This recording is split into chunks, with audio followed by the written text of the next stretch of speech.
इतिहास लिखा है इसमें, कुछ खास छिपा है इसमें। इतिहास लिखा है इसमें, कुछ खास छिपा है इसमें। मर्यादा है, कोई वादा है, विश्वास रखा है इसमें। सात फेरों से मिला ये तो उपहार है, मेरा श्रृंगार है, मेरा श्रृंगार है, मेरा श्रृंगार है, मेरा श्रृंगार है। मंगलसूत्र, मंगलसूत्र, मंगलसूत्र, मंगलसूत्र, मंगलसूत्र, मंगलसूत्र, मंगलसूत्र।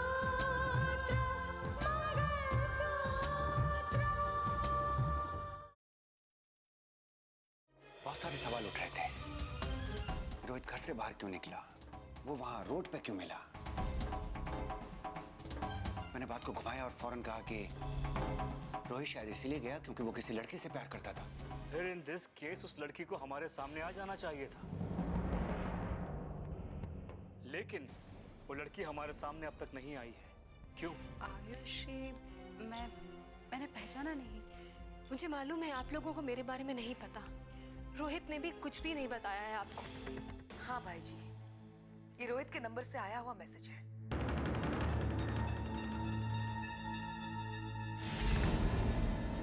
डार्लिंग, तुम ही मेरी बनोगी। मैंने तुमसे प्यार किया है और ये फर्ज तो मैं हर हालत में निभाऊंगा। मैं कभी तुम्हें अकेला होने नहीं दूंगा। Hi darling, how are you? अब घर का माहौल ठीक नहीं है, इसलिए मैं तुम्हें फोन करूंगा, तुम मुझे फोन नहीं करना।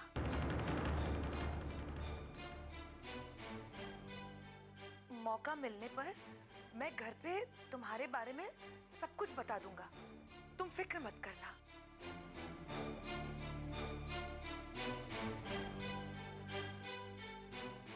तुम्हें मैं खुद अपने साथ ले आऊंगा। बाय।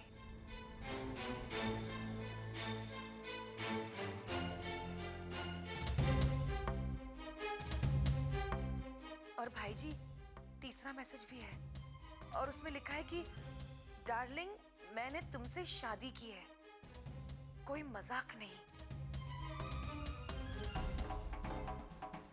मैं तुम्हें पूरी इज्जत के साथ इस घर में लाऊंगा।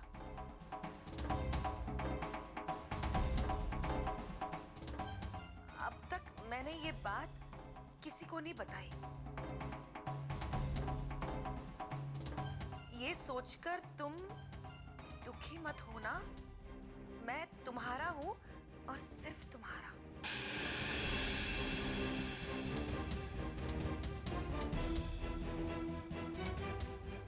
ये मैसेजेस तो रोहित के नंबर से ही है, लेकिन ये क्या चक्कर है लड़की? बोल, सच बोल। तुझे क्या लगता है कि तू मुंह उठाकर आएगी और हम तुम्हें स्वीकार कर लेंगे? चल, अभी क्या, अभी यहाँ से निकल। पापा, निकल जाए यहाँ से। चाची रुकिए, आप क्या कर रही हैं? प्लीज छोड़ दीजिए मुझे। मैं रोहित के लिए यहाँ आई हूँ और जैसे ही रोहित ठीक हो जाएगा आपको खुद ब खुद सच्चाई पता लग जाएगी। फिर ये मैरिज सर्टिफिकेट, फोटोग्राफ सब तो यही प्रूफ कर रहे हैं। भाई जी, ये कैसे बोल सकती है कि ये रोहित की पत्नी है? देखो स्नेहा, फिलहाल इसे यहाँ रहने। ये आप क्या कह रहे हैं भाई जी? मैं ठीक कह रहा हूँ स्नेहा। अगर हम इसे यहाँ से निकाल देते हैं और अगर इसकी बात सच निकलती है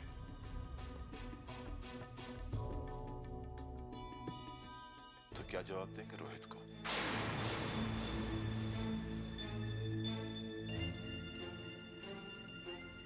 क्या कहेंगे कि हमने अपने घर की होने वाली बहू को, जो हमारे बेटे की पत्नी है, उसे इस घर में पनाह नहीं दी?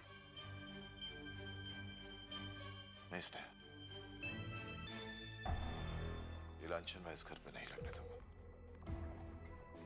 जब तक रोहित ठीक नहीं हो जाता और सच्चाई क्या सामने नहीं आती, तब तक उसे रहने दो।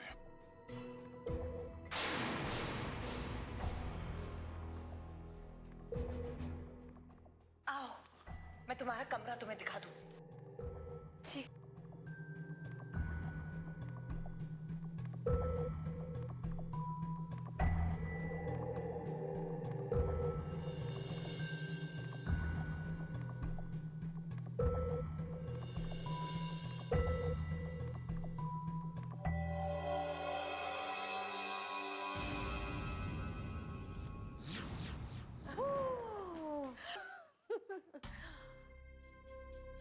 क्या बात है आयुषी, क्या एक्टिंग की है तुमने। मेरा बस चले ना तो मैं तुम्हें बेस्ट एक्ट्रेस का अवार्ड दिला दूं। कोई सोच भी नहीं सकता कि तुम इतनी अच्छी एक्ट्रेस हो। वो आंखों में आंसू, वो चेहरे पर दर्द, वाह वाह वाह वाह वाह। आपने भी कुछ कम नहीं किया। अरे मेरी छोड़ो यार, लेकिन कोई यकीन ही नहीं कर सकता कि तुम इतनी अच्छी एक्टिंग कर सकती हो। तुम्हारे एक्टिंग का ही असर था कि बात आगे नहीं बढ़ी। हाँ, और मुझे ये कहने की भी नौबत नहीं आई कि मैं इस घर से नहीं जाऊंगी। प्लान तो यही था ना कि अगर मुझे इस घर का कोई भी सदस्य यहाँ रुकने के लिए मना करता ना तो मैं तो बहुत बुरी तरह से अड़ जाने वाली थी। लेकिन ऐसा हुआ ही नहीं और ऐसा मैं होने भी नहीं देती, क्योंकि बहुत प्लानिंग और तैयारी के साथ आई हूं मैं। तुम्हारे आंसुओं का असर भी क्या खूब रहा। ना रितिका कुछ बोल सकी और ना भाई जी। लेकिन आप तो वहां मेरे खिलाफ बोल रही थी। हाँ हाँ, मैं तो तुम्हारे खिलाफ ही बोलूंगी।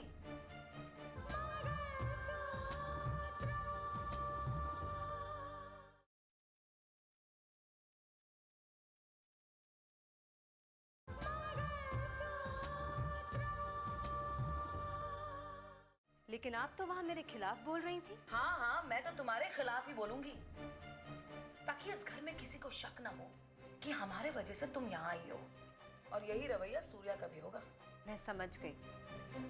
आपका मकसद ये भी था ना कि उनके दिल में क्या चल रहा है ये भी टटोल सके, जिसमें आप बखूबी कामयाब रही। आखिर भाई जी ने खुद ही ये बोल दिया कि आयुषी तो इसी घर में रहेगी। अब इसी तरह अगला कदम सोच समझ के रखना होगा हमें आयुषी।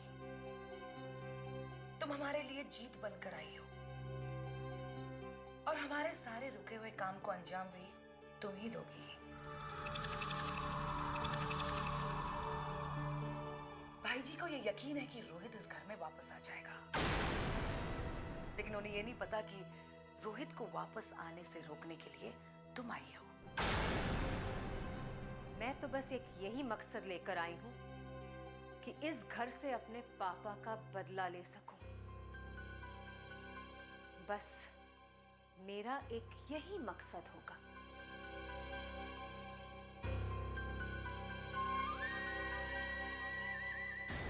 माई जी, कल को कोई भी लड़की आकर कहेगी कि रोहित की पत्नी है और हम उसे इस घर में जगह दे देंगे।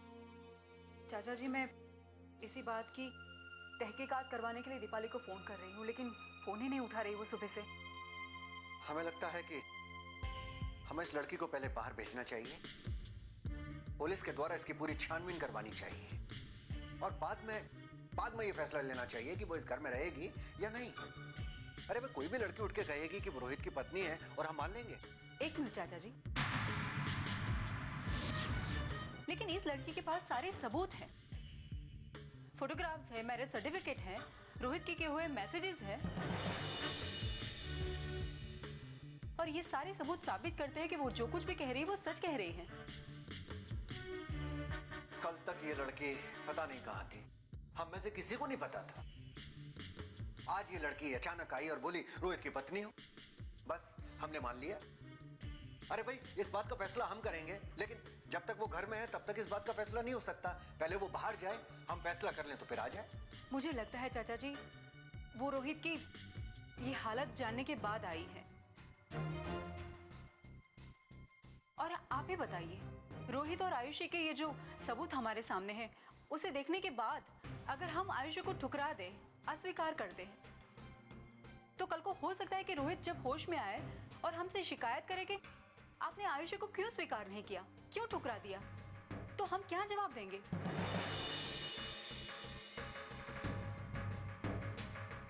है कोई जवाब आपके पास?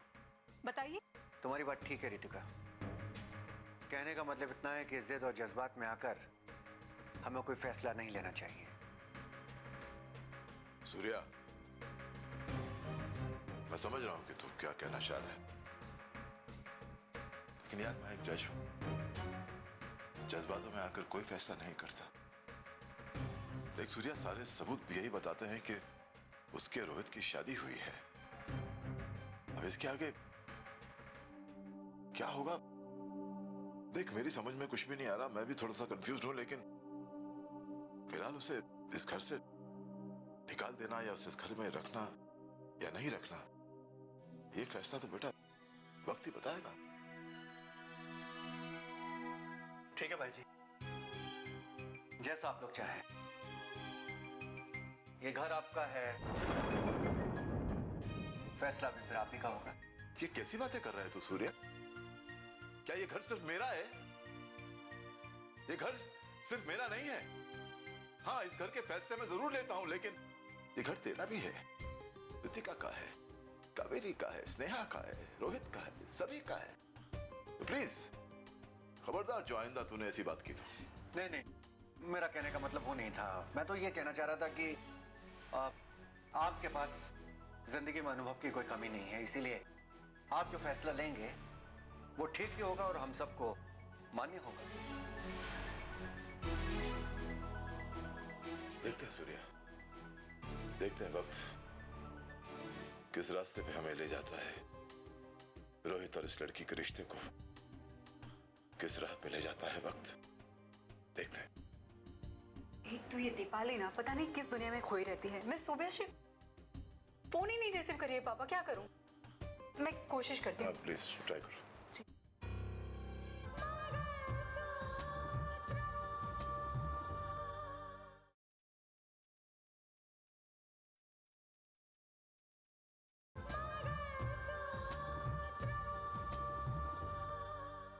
मैं कोशिश करती हूँ। प्लीज ट्राई करो। सूर्या, मैं समझता हूं यार कि तुझे किस बात की चिंता है, लेकिन यार ठीक हो जाएगा। सच्चाई जो है वो सामने आ ही जाएगी। मुझे पूरी उम्मीद है भाई जी कि जो होगा वो अच्छा ही होगा। हाँ कहो। सर, घर का नौकर बता रहा था कि दीपाली मैडम सुबह 7 बजे ही उठ जाती हैं, पर आज पता नहीं क्या बात है कि वो अब तक नहीं उठी हैं। घर के नौकर और गार्ड्स दरवाजा खटका के थक चुके हैं, इसलिए मैंने सोचा कि मैं आपको बता दूं। कोई तो बात है। क्या अंदर जाने का और कोई रास्ता है? नहीं। तो फिर एक काम करो, ये दरवाजा खोलने की कोशिश करो। जी नाउ। Okay sir.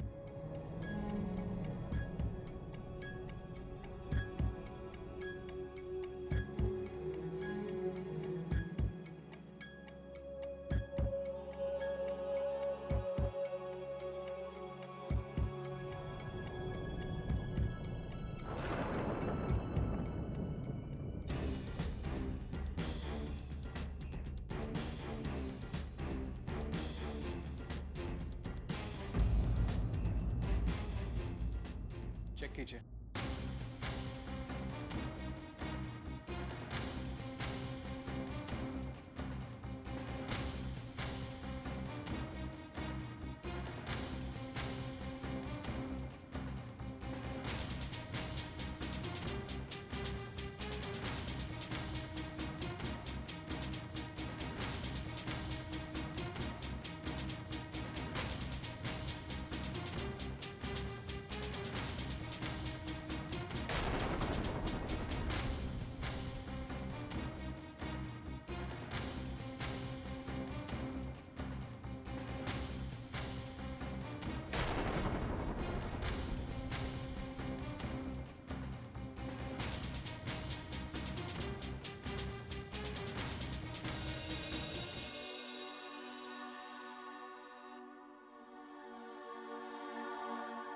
भैया,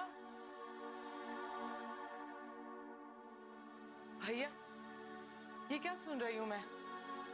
ऋतिका का फोन आया था, कोई लड़की आई है घर पे? हाँ कवर, एक लड़की आई है, उसका नाम आयुषी है। कहती है कि रोहित के साथ उसने शादी की थी। अपने साथ ये तस्वीर लेकर आइए और ये मैरिज रजिस्ट्रार का सर्टिफिकेट है कि वो रोहित की पत्नी है। लेकिन भैया ये कैसे हो सकता है? कुछ ही दिनों पहले मैंने रोहित से बात की थी शादी के बारे में। कहा था कि उसे अब एक बहू ले आनी चाहिए घर पे। लेकिन तब तो रोहित ने मुझे कुछ नहीं बताया। रोहित ने कभी मुझे भी कुछ नहीं बताया कावेरी। बस सूर्या ने एक बार इस लड़की का जिक्र किया था। जब तक रोहित को होश नहीं आता क्या पूछेंगे, कैसे जानेंगे कि क्या सच्चाई है? और अगर रोहित ने शादी की है तो किन हालातों में शादी की है? तो एक काम कर, अंदर स्नेहा के साथ कमरे में बैठे तू जाके देख ये क्या हो रहा है। मैं अभी इस लड़की से मिलना चाहती हूँ भैया। आयुषी, तुमने इस घर में अपने कदम तो रख लिए हैं, लेकिन अब तुम्हें अपने कदम ऐसे जमाने हैं कि इस घर का कोई भी सदस्य तुम्हें इस घर से निकाल ना पाए। कोई नहीं निकाल पाएगा। अभी तो आपने मेरे सारे रंग नहीं देखे हैं स्नेहा जी। स्नेहा जी नहीं, चाची जी, क्योंकि रिश्ते में हम तो रोहित की चाची जी लगती है। पर मुझे तो एक ही रिश्ता याद है, बदले का रिश्ता, इंतकाम का रिश्ता। 14 साल से मेरे पापा जेल की सलाखों के पीछे अपनी सजा काट रहे हैं। मैं 9-10 साल की थी जब पापा को जेल हो गई थी। 2 साल बाद उनके गम में मेरी माँ चल बसी। बचपन से ही माँ और बाप दोनों की खुशियां मेरे से छीन ली गईं। जब थोड़ी समझदार हुई तो पापा से मिलने जेल जाया करती थी। वहीं पापा ने मुझे बताया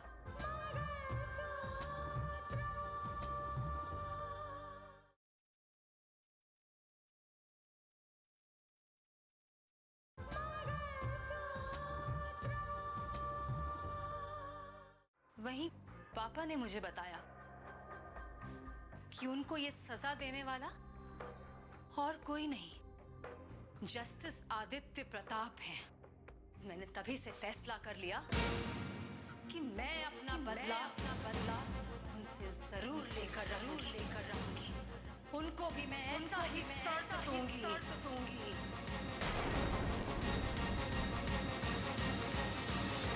और अगर तुम्हें अपना बदला पूरा करना है तो तुम्हें इन सब लोगों का दिल जीतना होगा। वो मैं बखूबी जानती हूँ, नमूना आप देख ही चुके हैं।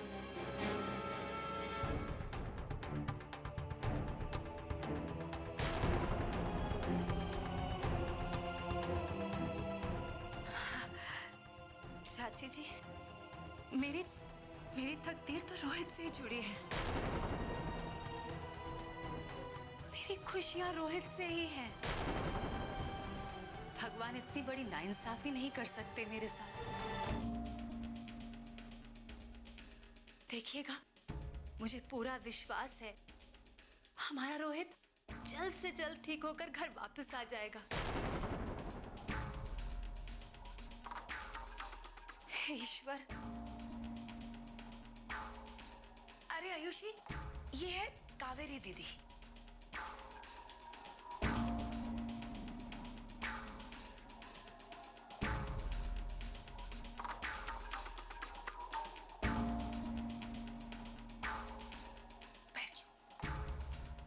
अरे रहने दो। पर ये तो हमारे संस्कार हैं बुआ जी। कावेरी बुआ जी, रोहित ने आपकी बहुत तारीफ करी है बुआ। मैंने आपके बारे में ढेर सारी बातें सुन रखी हैं और आज आप मेरे सामने हैं। मुझे रोहित ने ही बताया कि माँ जी के गुजर जाने के बाद आप यहाँ आई और आपने सब कुछ संभाला। सब लोगों को, इस घर को, सब कुछ आपने संभाला। बुआ जी, पता नहीं आपको पता है कि नहीं, लेकिन रोहित तो आपको माँ मानते हैं। वो आपको माँ का दर्जा देते हैं। और रोहित ही क्या, रितिका दीदी भी कितने खुश नसीब होंगे ना आपके बच्चे जिन्हें आप जैसी माँ मिली है। कहाँ है वो लोग? मेरी एक बेटी थी जो अब इस दुनिया में नहीं है। बुआ जी, ऐसे मत कहिए। आज से मैं आपकी वही बेटी हूँ। हम सब आपके बच्चे हैं। मैं अनाथ आश्रम में पली बड़ी हूँ बुआ, और आज आपको देखकर मुझे मेरी मम्मी याद आ गई।